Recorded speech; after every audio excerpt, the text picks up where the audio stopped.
untuk kita berdua. Oh, oh, oh, tiada yang dapat menghalangkan kita berdua terus bercinta selamanya.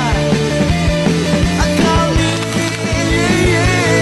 I can't live on without you, my baby, just only you, my love, love. Dalam kehidupan seharian kita, bahasa sebenarnya memainkan peranan yang sangat penting. Setiap hari kita bercakap dengan rakan, bertanya kabar keluarga, berbual di telepon, menghantar message dan juga berkongsi pendapat. Semua itu berlaku melalui bahasa. Tanpa kita sadar, cara kita menggunakan bahasa menunjukkan tahap keterampilan bahasa yang kita miliki. Keterampilan bahasa merujuk kepada keupayaan seseorang menggunakan bahasa dengan jelas, sesuai dan mudah difahami oleh orang lain. Ia bukan sekadar tahu bercakap, tetapi juga melibatkan cara kita mendengar, memahami, menyusun ayat dan menyampaikan sesuatu dengan baik. Apabila seseorang mempunyai keterampilan bahasa yang baik, komunikasi yang berlaku akan menjadi lebih lancar dan tidak menimbulkan salah paham. Selain itu, keterampilan bahasa juga melibatkan kemahiran mendengar dengan baik. Mendengar bukan sekadar mendengar bunyi percakapan, tetapi memahami isi yang ingin disampaikan oleh seseorang. Apabila kita mendengar dengan teliti, kita dapat memberi respon yang lebih tepat dan menunjukkan rasa hormat kepada orang yang sedang bercakap. Dalam masa yang sama, keterampilan bahasa juga dapat dilihat melalui cara seseorang menyesuaikan bahasa mengikut situasi. Sebagai contoh, cara kita bercakap dengan rakan sebaya biasanya lebih santai dan menggunakan bahasa yang mudah. Namun, apabila bercakap dengan pensyarah, guru atau orang yang lebih tua, kita cenderung menggunakan bahasa yang lebih sopan dan teratur. Penyesuaian ini menunjukkan kepekaan seseorang terhadap situasi komunikasi. Keterampilan bahasa juga membantu seseorang menyampaikan perasaan dan pendapat dengan lebih baik. Ada kalanya seseorang merasa tertekan, gembira, atau ingin berkongsi sesuatu yang lebih penting. Dengan menggunakan bahasa yang sesuai, seseorang dapat meluahkan apa yang dirasai tanpa menyinggung perasaan orang lain. Secara ringkasnya, keterampilan bahasa merupakan kemahiran penting yang membantu manusia berkomunikasi dengan lebih berkesan dalam kehidupan seharian. Melalui penggunaan bahasa yang lebih jelas, sopan, dan sesuai dengan situasi, hubungan antara individu dapat menjadi lebih baik dan komunikasi dapat berlaku dengan lebih lancar.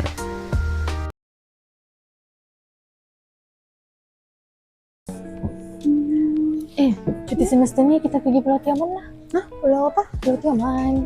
Pulau apa? Tioman. Tioman. Tomano? Bukan Pulau Tomano. Pulau Tioman. Kenapa tiba-tiba mau pergi Tomano ni? Kan benda tu pulau negara, mahal gila. Bukan Pulau Tomano. Pulau Tioman lah aku cakap. Oh, Tioman. Aku ingatkan Tomano tadi. Bukan. Nanti nak cuti semester. Roger-roger je. Okey. Apa yang berlaku dalam situasi tadi ialah halangan fizikal dalam komunikasi, khususnya gangguan persekitaran.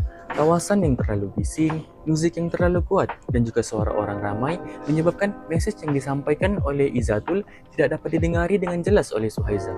Akibatnya berlaku salah paham, yaitu Pulau Tioman disalah dengar sebagai Pulau Tomano. Walaupun perbualan mereka ini hanya santai, tetapi gangguan fizikal seperti inilah yang menyebabkan mesej itu berubah makna dan menimbulkan kekecewaan.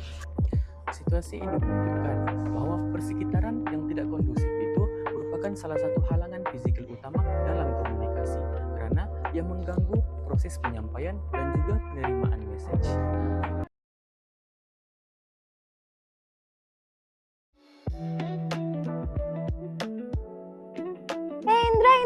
Indra.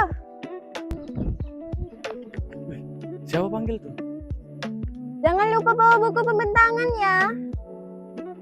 Apa? Buku apa? Buku pembentangan. Buku latihan. Buku apa dia cakap nih? Bukan, buku pembentangan orang bilang. Ini salah paham pula. Oh, buku latihan. Ya, nanti aku bawa buku latihan. Oke. Situasi ini menunjukkan halangan fizikal dalam komunikasi yang berlaku kerana jarak antara penyampai dan penerima terlalu jauh. Apabila Su bercakap dari jarak yang jauh, suaranya tidak dapat didengar dengan jelas oleh indera. Akibatnya, maklumat yang ingin disampaikan menjadi tidak tepat dan menyebabkan salah faham. Halangan seperti ini sering berlaku dalam kehidupan seharian apabila seseorang cuba berkomunikasi tanpa berada pada jarak yang sesuai. Suara yang terlalu perlahan atau terhalang oleh jarak menyebabkan penerima tidak dapat mentafsir mesej dengan betul. Oleh itu, bagi mengelakkan halangan fizikal seperti ini, seseorang perlu mendekati penerima mesej, bercakap dengan lebih jelas atau menggunakan alat komunikasi yang sesuai supaya maklumat dapat disampaikan dengan tepat dan difahami dengan betul. Wah, elok sungguh cuaca hari ini. Ya Indra, segar rasa badan, dapat hirup udara segar ni. Itulah Zatul, ambo pun rasa ngeto nak jalan-jalan. Dah lama terperuk dalam rumah. Indra, tengok tu, ada belon. Besarnya, kat yang warna putih tu, nampak megah sungguh dia terbang. Belon? Mana belon? Tak nampak pun budak main belon kat sini. Indra, bukan kat bawah tu lah Indra, tu kat atas awan tu. Belon tu lah yang bawa orang pergi Kuala Lumpur dan merata dunia. Zatul, macam mana belon nak bawa orang? Meletup, nanti jatuh gitu. Ish, mana ada lah meletup. Itu kan belon. Kapal terbang lah. Kami kat Kedah panggil belon. Oh Allah, kapal terbang rupanya. Ambo ingat belon tiup kat tempat ambo. Belon tu relo. Kalau kapal terbang kami panggil kapal terbago je. Lupa pula saya. Salah faham pula kita. Tadi pun saya pening. Apa Indra kata? Ngeto? Apa tu? Macam mau diketam ke? Bukan ketam. Ngeto tu maksudnya rasa badan ni dah tak sabar atau menggigil sebab dah lama tak buat benda tu. Macam mu lah. Kalau tak makan laksa Kedah sehari, mesti rasa ngeto kan? Faham. Ingat kan Indra sakit tadi. Susah juga ya. Walaupun kita ni sama-sama orang Malaysia, tapi bila keluar bahasa asal, boleh berbelit lidah nak faham. Menarik bukan? Sebentar tadi kita sudah saksikan satu contoh halangan semantik. Walaupun Indra dan Zatul menggunakan bahasa Melayu dalam perbualan mereka, tetapi dialek yang mereka gunakan dalam perbualan itu menjadi satu halangan untuk mereka memahami apa yang mereka ingin sampaikan. Antara poin utama yang boleh kita pelajari ialah poin pertama, perbezaan kosakata. Sebagai contoh, perkataan belon bagi masyarakat orang utara, mereka menggunakan belon sebagai sesuatu yang ditakrifkan sebagai kapal terbang. Tapi bagi orang luar, mereka sangkakan belon itu merupakan satu alat mainan yang ditiup udara dalamnya. Kemudian poin kedua ialah kekeliruan makna. Contohnya ngeto. Dalam bahasa dialek Kelantan, mereka menggunakan ngeto untuk mengekspresikan perasaan mereka. Tetapi bagi orang luar, mereka sangkakan perkara itu sesuatu perkara yang fizikal, yang tidak menggambarkan perasaan. Kemudian poin ketiga ialah tembok komunikasi. Apabila dua dialek yang pekat bertemu tanpa adanya penyesuaian, di situlah berlakunya isu-isu yang boleh menyebabkan timbulnya kelucuan ataupun masalah perselisihan faham sebab mereka tidak faham apa yang mereka cuba sampaikan.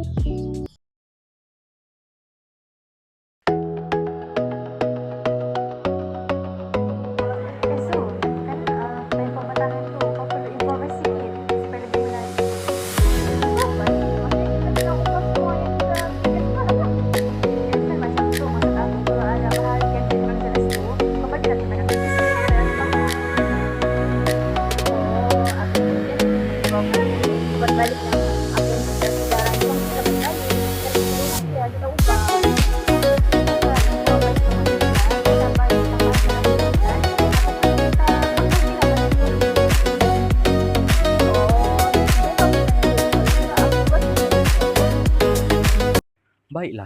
Situasi itu tadi menunjukkan halangan semantik dalam komunikasi, yaitu halangan yang berlaku apabila makna perkataan atau istilah yang digunakan oleh penyampai tidak dipahami dengan tepat oleh penerima message. Halangan semantik sering terjadi apabila seseorang menggunakan perkataan yang kurang biasa, istilah bahasa asing, atau perkataan yang mempunyai lebih daripada satu tafsiran. Halangan semantik seperti ini boleh menyebabkan komunikasi menjadi kurang berkesan kerana mesej yang ingin disampaikan tidak dipahami dengan tepat oleh penerima. Oleh itu, bagi mengelakkan halangan semantik dalam komunikasi, seseorang perlu menggunakan bahasa yang jelas, mudah dipahami, dan sesuai dengan tahap pemahaman pendengar.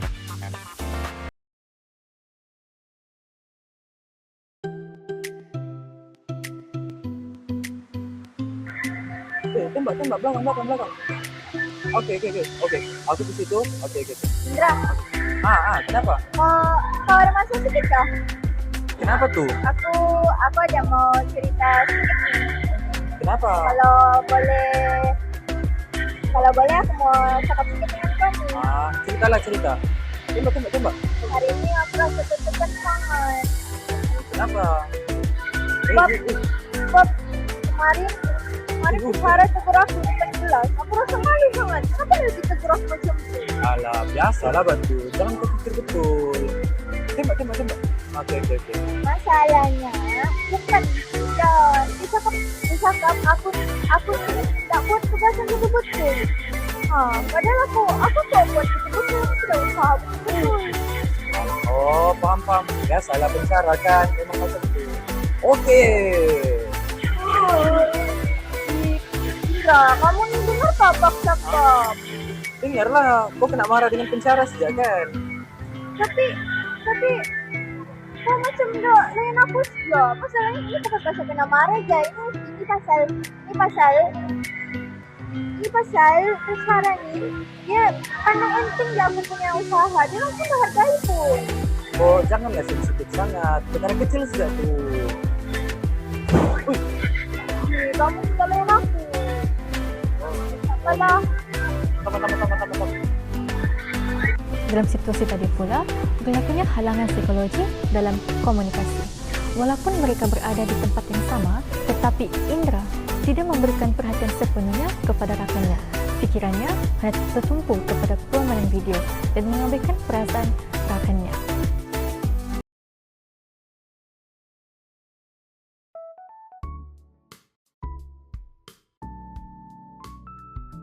Indra, nanti masa pematangan, kau boleh terangkan bagaimana penjamatan rakyat yang tu memang kelihatan. Zatul, bolehkah kalau kau sejak yang terangkan bahagian itu? Kenapa aku nak menurut yang paling pasal bagian? Aku sebenarnya takut bercakap di depan kelas. Nanti macam aku tersasul ke tersalah cakap kau macam mana? Itulah masalahnya. Tidak apa pasal sikit, biasanya orang nak kasih. Tapi aku tetap rasa gugup. Kalau orang lain yang tengok, aku mesti rasa tidak yakin. Ini kan sampai ke malam, kau pun dah faham isi dia. Kau pun dah langsung kita bincang tadi. Tapi aku takut tiba-tiba macam terlupa mau cakap apa yang kita perlu cakap. Tidak apa, kalau lepas itu kau boleh tengok nota terus lihat tangan yang kita buat tu. Tapi aku risau juga apa yang aku cakap orang lain tak faham. Tidak apa, kalau ada yang kau kurang paham, aku boleh tolong jelaskan juga. Kita buat bincang ini sama-sama. Baiklah, kalau begitu saya coba buat nanti. Harap-harap saya lebih yakin lah. Bagus. Lama-lama aku yakin dah tu. Situasi ini menunjukkan halangan psikologi dalam komunikasi, yaitu halangan yang berpunca daripada keadaan emosi, perasaan, sikap, atau mental seseorang ketika berkomunikasi dengan orang lain. Halangan ini boleh berlaku disebabkan kurangnya keyakinan diri, berasa takut, gugup, rendah diri, malu, dan sebagainya, atau terlalu risau terhadap penilaian orang lain. Halangan psikologi seperti ini boleh menjejaskan komunikasi kita dengan orang lain kerana seseorang mungkin tidak berani menyuarakan pendapat mereka, sukar menyampaikan maklumat, atau menjadi terlalu ragu-ragu dengan maklumat yang ingin disampaikan. Keadaan ini menyebabkan komunikasi tidak berlaku dengan lancar, walaupun sebenarnya tiada masalah pun dari segi bahasa ataupun persekitaran. Oleh itu, bagi mengatasi masalah halangan psikologi dalam komunikasi, seseorang perlulah membina keyakinan diri, mengawal perasaan gugup dan berlatih bercakap dengan orang lain.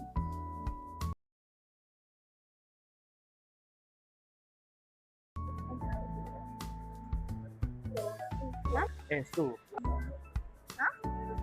I nak pergi sana sekejap sebab malas nak tunggu korang. Korang datang lambat gila. I cannot friend. Apa maksud kau ni? I cannot friend. I nak pergi sana? Hah? Kau cakap pasal apa ni? Tak, maksud aku mau pergi sana sekejap sebab malas mau tunggu korang. I cannot friend tu maksudnya aku dah tak boleh fikir. Oh, cubalah cakap dalam bahasa Melayu betul-betul. Cakap campur-campur. Barulah orang faham kalau kau cakap macam tu. Kau kasih jelaskan tu. Faham? Hi girl. Hai. Tadi presentation kau memang slay gila tapi dekat ending dia tu macam ada cringe-cringe sikit. Slay? Cringe? Kau ni tengah puji ke kutuk aku sebenarnya? Puji, maksud aku dia mantap tapi dekat ending penghujung dia tu macam malu-malu sikit. Oh, dah aku keliru. Kau ni campur-campur bahasamu. Kayak gitu girl.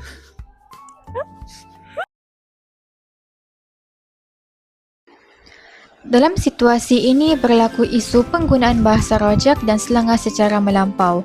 Walaupun perbualan mereka dalam suasana santai, namun penggunaan sikatan yang keterlaluan serta campuran bahasa Inggeris dan Melayu boleh menyebabkan mesej menjadi tidak jelas. Generasi yang biasa dengan selenga mungkin memahami maksud seperti I can friend atau slay, tetapi generasi lain boleh mengalami kekeliruan. Jika perkara ini berterusan, ia bukan sahaja mengganggu kefahaman, malah boleh menyumbang kepada lunturnya identiti bahasa ibunda. Bahasa Melayu yang sepatutnya digunakan dengan jelas dan tepat menjadi semakin terpinggir.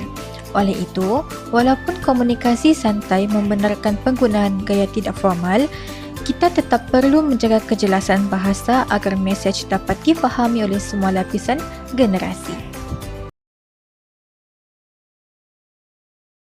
Aku mau pergi sana sekejap sebab tidak mahu tunggu kamu terlampau lama. Kamu datang lambat tu. Oh, kau mau pergi sana? Ya, aku cuma mau pergi sekejap sementara tunggu kamu semua datang. Oh, okey.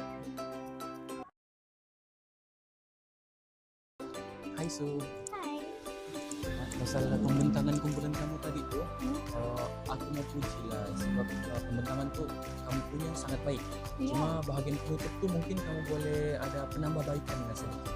Oh, bahagian mana yang perlu dibaiki tu? Mungkin bahagian penjelasan tu boleh kamu tambah baik supaya orang yang lain boleh dengar dengan lebih jelas. Oh, terima kasih atas sarangannya. Nanti kami baiki lagi. Sama-sama. Kadang-kadang kalau kita terangkan dengan lebih jelas, orang akan lebih mudah paham. Betul? Bahasa yang jelas tu barulah orang senang faham. Dalam situasi ini pula, perbualan berlaku dengan menggunakan bahasa yang jelas dan mudah difahami. Walaupun suasananya santai, tetapi penggunaan bahasa yang teratur membantu memastikan mesej dapat disampaikan dengan tepat. Keadaan ini dapat digambarkan melalui pantun berikut. Pergi ke pasar membeli roti, singgah sebentar membeli hati. Kalau bahasa disusun rapi, barulah mudah orang mengerti. Pantun ini menggambarkan bahawa bahasa yang jelas dan tersusun memudahkan orang lain memahami maksud yang ingin disampaikan. Oleh itu, penggunaan bahasa yang tepat amat penting supaya komunikasi menjadi lebih berkesan dan tidak menimbulkan kekeliruan.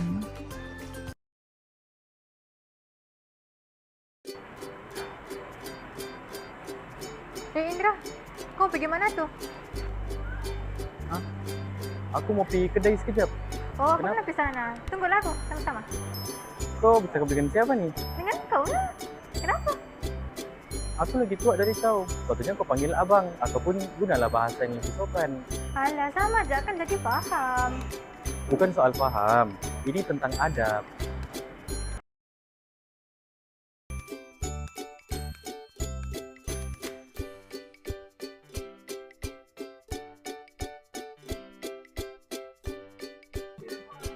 Zatul, sebenarnya abang mau bagi tau pasal yang Oh iya, betul-betul itu kan. Saya tahu sudah. belum habis abang bercakap. Zatul, menyampuk sudah kau. Situasi ini menunjukkan isu kesantunan berbahasa dalam komunikasi harian. Watak Izatul menggunakan kata ganti nama diri aku kau dan memanggil orang yang lebih tua dengan gelaran nama sahaja tanpa menggunakan kata gelaran seperti paci ketika berkomunikasi dengan orang yang lebih tua. Selain itu, Izatul juga menyampuk ketika orang lain sedang bercakap. Dalam konteks masyarakat Melayu, penggunaan kata sapaan amatlah penting kerana ia mencerminkan adab serta penghormatan kita kepada orang lain. Keterampilan berbahasa bukan sekadar tentang tata bahasa, tetapi tentang pragmatik. Ia melibatkan kesesuaian bahasa dalam menjaga hubungan sosial antara kita dan orang lain. Walaupun mesej dapat dipahami, tetapi kehilangan unsur kesantunan dalam berbahasa itu menunjukkan kelemahan kita dalam keterampilan berbahasa kerana ia boleh menjejaskan hubungan kita dengan orang lain.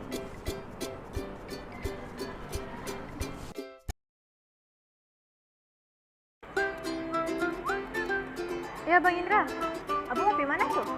Abang mau pergi kedai sekejap, kenapa? Oh macam tu, saya pun mau pergi sana juga. Kalau abang nak keberatan, kita pergi dah sekali. Oh boleh, sinilah, jom sama-sama. Oh ini, selamat datang.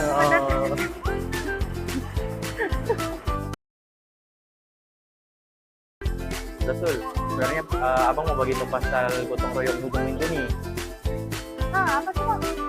Penduduk taman ni cadangkan membuat gotong royong ni pada Sabtu pagi. Oh, wah, macam tu rendah sekali join. Baguslah begitu. Anak muda macam kamu ni patut tunjukkan contoh-contoh yang baik. Betul. Situasi ini menunjukkan contoh komunikasi yang lebih beradab dalam masyarakat. Watak Izatul menggunakan kata sapaan seperti paci dan menggunakan bahasa yang sopan ketika berbual dengan orang lain yang lebih tua daripada mereka. Dalam budaya bahasa Melayu, kesantunan berbahasa amatlah penting kerana ia mencerminkan kepribadian seseorang itu. Adab ketika bercakap ialah termasuklah menggunakan kata sapaan yang sesuai, tidak menyampuk ketika bercakap, serta menunjukkan rasa hormat kepada orang yang lebih tua. Seperti yang digambarkan dalam seloka berikut, pandai berkata biar beradab, bercakap sopan tanda berbudi, orang tua dihormat jangan dilupa, barulah hidup dipandang tinggi. Seloka ini mengingatkan kepada kita bahawa bahasa yang santun bukan sekadar alat komunikasi, tetapi juga lambang budi dan akhlak dalam kehidupan masyarakat. Oleh itu, menjaga adab ketika berbahasa amatlah penting agar hubungan sosial kekal harmoni serta saling menghormati.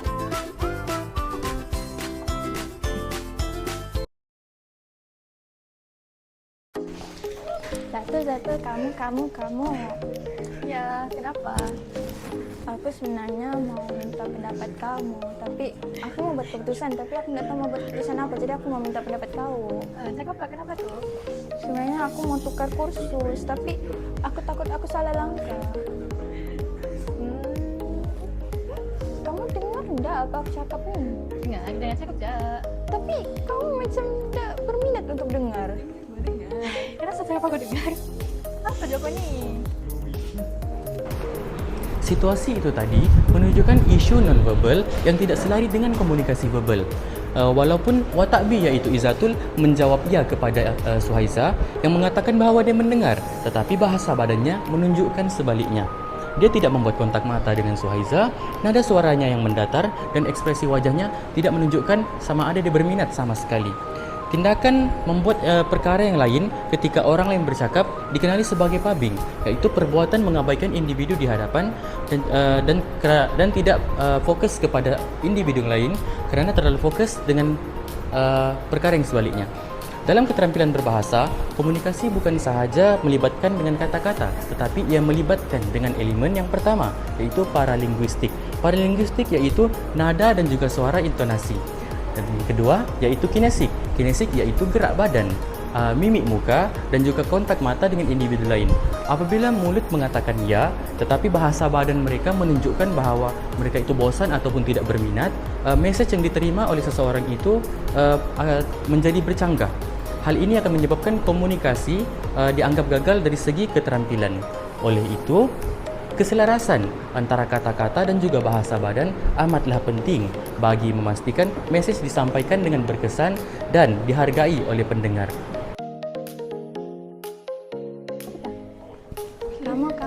Kamu satu dan yang lain.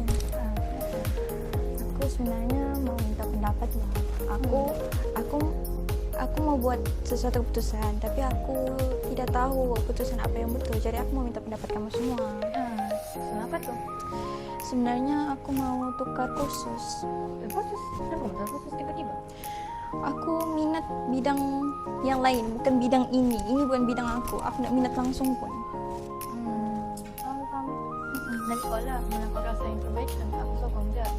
Kalau mungkin kau perlu juga jumpa lecturer yang tak pendapat. Paham? Terima kasih lah sebab dengar apa masalah dan bagi pendapat. Tidak masalah lah. Kita kan kawan.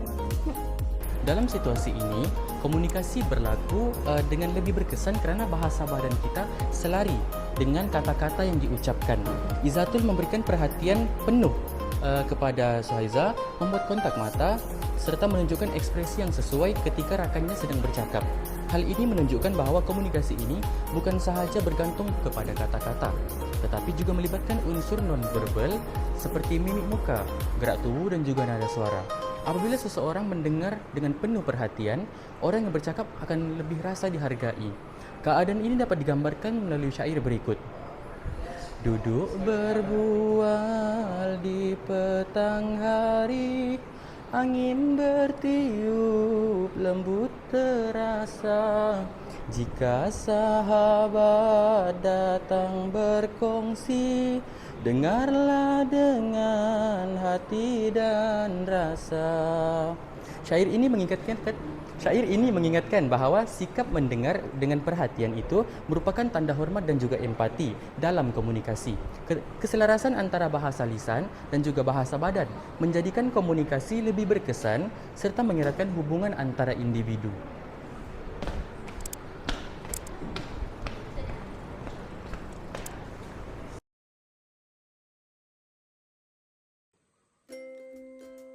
Halo korang. Indra, kok aku nampak penat ya? Kenapa? Iya, aku memang tengah stres sedikit nih. Apa pula? Assignment kah? Bukan assignment saja, tapi tadi aku macam ada salah faham dengan orang loh. Dengan siapa? Pasal pencara lah. Tadi aku ada hantar mesej dengan dia pasal kerja kursus kita hari tu. Lepas tu?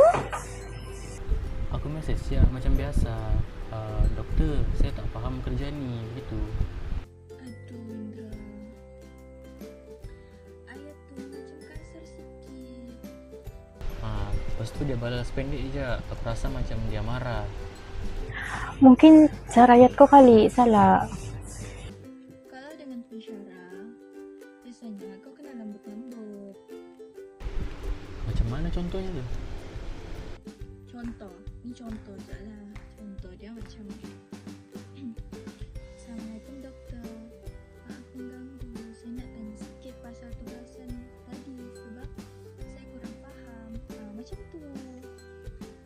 Yang tu nampak lagi sopan. Patutlah, aku main taib je tadi. Tapi kalau dengan kawan, taklah formal sangat. Kalau dengan kawan, bolehlah kau cakap, tugasan kau dah, assignment kau dah siap belum? Bolehlah kau jawab macam tu. Betul, kalau dengan kawan aku selalu cakap, tolong sikit boleh kah? Gitu aku selalu cakap.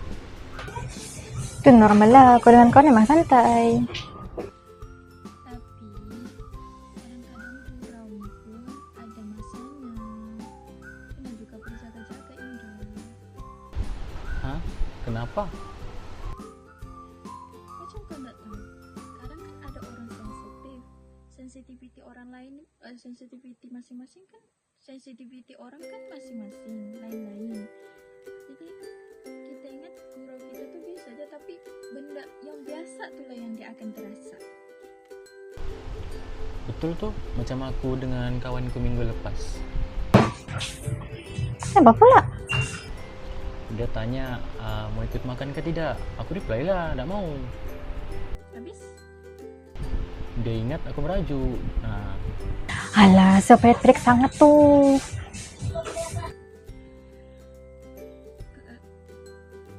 kalau tambah sikit macam tak nak lah, aku udah makan tadi, baru jelas. ya itulah rupanya cara ayat itu pun boleh buat orang salah paham. Nah, Aku pernah ada pengalaman nih. Apa dia? Semalam aku mau tanya nih staf perpustakaan. kau tanya macam mana? Aku mulai dengan ayat, maaf kak, buku bagi pendidikan kat mana ya? Macam tu. Baguslah macam tu. Kalau kita cakap, buku pendidikan mana? Itu memang nampak kurang sopan. Itulah cara mula bercakap yang penting. Sekarang ni dekat media sosial pun kadang orang cepat salah faham. Betul, kadang-kadang ada orang nih yang komen kasar terus. Kadang benda kecil je, tapi ayat tu yang macam marah. Sebab tu kalau tulis komen tu fikir-fikir dulu. Contoh kalau tak setuju pun boleh juga cakap elok-elok sikit kan. Mungkin macam aku rasa benda tu betul, tapi kita perlu tengok dari sudut lain juga. Gitu. Baru nampak matang. Tapi Indra, aku janganlah stres sangat, bah. Betul? Benda tu sebenarnya boleh je dibaiki. Macam mana tuh? Kau hantar message lagi sekali dekat pensyarah. Apa yang aku mau cakap?